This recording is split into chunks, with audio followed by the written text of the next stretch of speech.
رمضان المبارک کے آخری عشرے کا اعتکاف نبی پاک صلی اللہ تعالیٰ علیہ وسلم کے مقدس طریقوں میں سے ایک بڑا خوبصورت طریقہ ہے۔ قرآن مجید نے ارشاد فرمایا، میرے گھر کو خوب صاف ستھرا کرو، طواف کرنے والوں کے لیے اور اعتکاف کرنے والوں کے لیے اور رکوع اور سجود کرنے والوں کے لیے۔ نبی پاک صلی اللہ تعالیٰ علیہ وسلم نے ہر سال رمضان المبارک کے آخری عشرے کا اعتکاف فرمایا ہے۔ ایک سال کسی وجہ سے اعتکاف نہ فرما سکے تو اگلے سال 20 دنوں کا اعتکاف فرمایا۔ نبی پاک صلی اللہ تعالیٰ علیہ وآلہ وسلم نے اعتکاف کا جو مقصد بیان کیا وہ شب قدر کی تلاش بیان کیا۔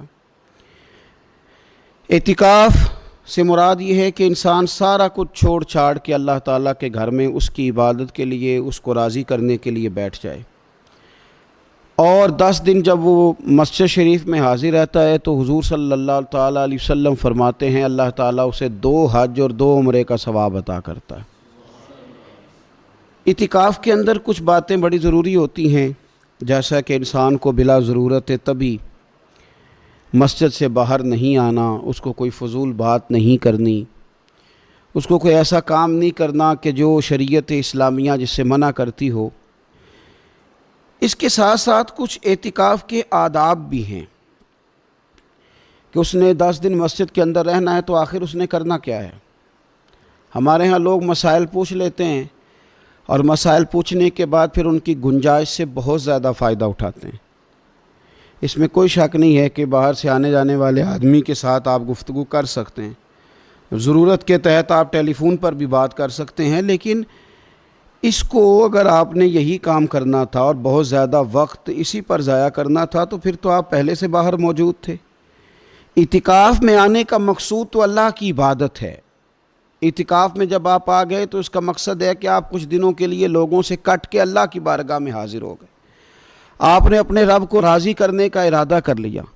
تو اعتکاف میں ایک تو شوق سے آئیں۔ ہمارے علماء نے لکھا ہے کہ زندگی میں ایک بار تو اعتکاف کاری لینا چاہیے، اس پر توجہ ہو ہی جانی چاہیے۔ وقت ملنا تو زندگی میں پراپر طریقے سے تو بڑا مشکل ہوتا ہے، لیکن وقت نکال کے اعتکاف میں ایک دفعہ تو زندگی میں آ ہی جانا چاہیے، اور کسی کو ہر سال موقع مل جائے تو پھر تو کیا ہی بات۔ تو اعتکاف کے اندر جو کام ہم نے کرنے ان میں سب سے زیادہ اور سب سے پیارا کام یہ ہے کہ کثرت کے ساتھ قرآن پاک کی تلاوت کریں۔ نبی پاک صلی اللہ تعالیٰ علیہ وآلہ وسلم رمضان المبارک میں قرآن پاک کا دور فرماتے تھے حضرت جبریل امین علیہ السلام کے ساتھ، اور جس سال حضور کا وصال ظاہری ہوا اس سال حضور فرماتے ہیں 2 مرتبہ قرآن پاک کا دور کیا۔ 2 دفعہ حضور نے حضرت جبریل امین کو قرآن شریف سنایا اور 2 دفعہ انہوں نے نبی پاک صلی اللہ علیہ وسلم کو سنایا۔ تو بہت کثرت کے ساتھ قرآن پاک کی تلاوت کی جائے۔ ایک پہلو اور بھی ہے اس کا، اس پر بھی آپ توجہ کریں گے۔ قرآن مجید کو پڑھنا بھی ضروری ہوتا ہے، اور صحیح پڑھنا سب سے زیادہ ضروری ہوتا ہے۔ تو اگر آپ کسی ایسی مسجد میں تشریف فرما ہیں جہاں آپ کے لیے بندوبست کیا گیا ہے تو کوشش کریں کہ وہاں قاری صاحب سے، عالم صاحب سے، امام صاحب سے آپ قرآن مجید کو سیکھیں۔ اور کوئی زیادہ مشکل نہیں ہے، پورے 10 دن آپ موجود ہیں، اور اگر آپ 10 دن پوری توجہ کے ساتھ قرآن مجید کے مخارج پہ لگائیں گے تو امید ہے کہ بہت حد تک آپ کو قرآن مجید سمجھنے میں، پڑھنے میں آسانی ہونے لگی۔ دوسرا، اعتکاف میں جب آپ موجود ہیں تو آپ کو کوشش کرنی ہے کہ آپ محاسبہ نفس پر توجہ دیں۔ آپ اپنے اوپر غور کریں، زندگی میں کون سی ایسی غلطیاں ہیں جو جان نہیں چھوڑ رہی، ان کی کس طرح کر کے اصلاح کی جا سکتی ہے۔ کون سے ایسے کام ہیں جو میں کرتا ہوں تو اس غلطی میں زیادہ مبتلا ہو جاتا ہوں، اور کون سی ایسے کام ہیں، کون سی ایسی جگہ ہیں جہاں میں جاتا ہوں تو میرا ان غلطیوں سے نکلنے میں مجھے وہ جگہیں اور وہ کام مددگار ہوتے ہیں۔ تو اپنے محاسبہ نفس پر توجہ دی جائے۔ اعتکاف کے 10 دنوں میں موقع ملتا ہے انسان کو اپنے لیے سوچنے کا۔ حضرت مجدد الفسانی شیخ احمد فاروق سرہندی رحمۃ اللہ تعالیٰ علیہ سے کسی نے پوچھا تھا کہ دنیا میں خوش نصیب شخص کون ہوتا ہے، تو فرمایا جسے دید قصور حاصل ہوتی ہے۔ حضور دید قصور کیا ہوتا ہے؟ فرمایا جسے اپنی غلطیاں نظر آنی شروع ہو جائیں۔ جب اللہ تعالیٰ کسی کے ساتھ بھلائی کا ارادہ کرتا ہے تو اس کی کمزوریاں، اس کی غلطیاں اس کے سامنے لاتا ہے تاکہ اسے اصلاح کا موقع ملے، اور جب ایسا نہیں ہوتا تو پھر تو لوگ جب غلطی مانیں گے ہی نہیں تو اصلاح کیسے ہوگی؟ تو اعتکاف کے 10 دنوں میں محاسبہ نفس پر خاص توجہ دیں، اپنی زندگی میں اپنا حساب کریں، اپنا حساب۔ اور جناب عمر فاروق رضی اللہ تعالیٰ عنہ کی وہ روایت ہمیں بتاتی ہے کہ حساب کر لو اس سے پہلے کہ تمہارا حساب کیا جائے۔ تیسری بات، ایک تو قرآن پاک پڑھیں گے، ایک محاسبہ نفس کریں گے، تیسری بات مراقبہ کریں۔ کچھ دیر کے لیے بیٹھیں، یہ غور کریں کہ رب تعالیٰ نے ہمیں نعمتیں کتنی عطا فرمائی ہیں، پھر یہ غور کریں کہ ان نعمتوں کے بارے میں، ان نعمتوں کے ساتھ ہماری عبادت کتنی ہے، ہمارا شکر کتنا ہے۔ زندگی اپنی کا حساب لگائیں، غور کریں کہ کتنا کچھ ہے جو ہمیں محنت سے ملا ہے اور کتنا ہے جو بغیر محنت کے ملا ہے، اور کون سی ایسی نعمتیں ہیں جن کا ہم نے شکریہ ادا کیا اور کون سی ایسی ہیں جن پر ہم نے کبھی توجہ ہی نہیں کی کہ یار یہ تو بہت بڑی نعمت ہے جو اللہ نے ہمیں عطا کی ہوئی۔ اپنی گردن کو جھکا کے تھوڑا غور و فکر کریں۔ تفکر کا درس دیا ہے قرآن پاک نے، بار بار کہا ہے تفکر کرو، غور کرو، تدبر کرو، تو یہ ہمیں موقع میسر آتا ہے۔